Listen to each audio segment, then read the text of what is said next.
Code থেকে ধরেন MCQ অনেক বেশি আসে, কোড অ্যানালাইসিস করে মাত্র 3টা এমসিকিউ নিয়ে আসি, কিচ্ছু মুখস্থ করতে হবে না। আইসিটি তৃতীয় চ্যাপ্টারের কোড থেকে ধরেন এমসিকিউ অনেক বেশি আসে, কোড টপিকটা অনেক ইম্পর্টেন্ট এমসিকিউর জন্য। তো তোমাদের জন্য আমি কোড টপিকটাকে খুব ভালোভাবে অ্যানালাইসিস করে মাত্র 3টা এমসিকিউ নিয়ে আসছি। এই 3 ধরনের এমসিকিউ তোমাদেরকে ঘুরে ফিরে দেয়।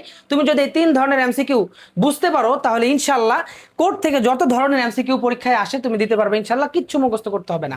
দেখো সবচেয়ে ইম্পর্টেন্ট যেটা আমাদের প্রথম নাম্বার, সেটা হলো একটা সংখ্যা দেওয়া থাকবে, সেই সংখ্যাকে বিসিডি কোডে রূপান্তর করতে বলবে।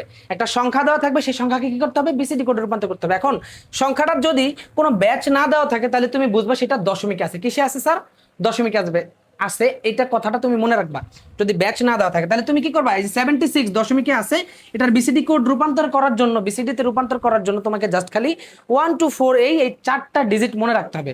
এখন দেখো 7, এই 7 ওইখানে কোন কোন ঘর যোগ করলে 7 হবে, এইটা তুমি জাস্ট খালি দেখো কোন কোন ঘর যোগ করলে 7 হবে বলো তো। 4 2 1 যদি যোগ করি তাহলে কি 7 হবে না? যেই যেই ঘর যোগ করলে 7 হবে সেই সেই ঘরের নিচে তুমি 1 বসাও, শেষ। এটাই হলো 7 এর বিসিডি কোড। তাহলে আমরা 7 এর বিসিডি কোড লিখতে পারি 0 1 1 1। বুঝাইতে পারছি? 6 এর বিসিডি কোড কি হবে? কোন কোন ঘরের নিচে 1 দিলে 6 হবে? 1 1 0 0। বুঝছো? যে ঘরগুলো ফাঁকা থাকবে সেই ঘরে 0 বসাই দিবা, তাহলে 1 1 0 0। এখন এটাই কিন্তু স্যার আমাদের 76 এর বিসিডি কোড। বুঝছো? তো 76 যে কোনো একটা দশমিক সংখ্যা দিয়ে যদি বিসিডি কোডে রূপান্তর করতে বলে তাহলে তুমি এইভাবেই করবা। এখন কথা হলো অনেক সময় দশমিকে দিবে না, তোমাকে অক্টালে দিবে, হেক্সাডেসিমেলে দিবে। সেই ক্ষেত্রে তুমি কি করবা?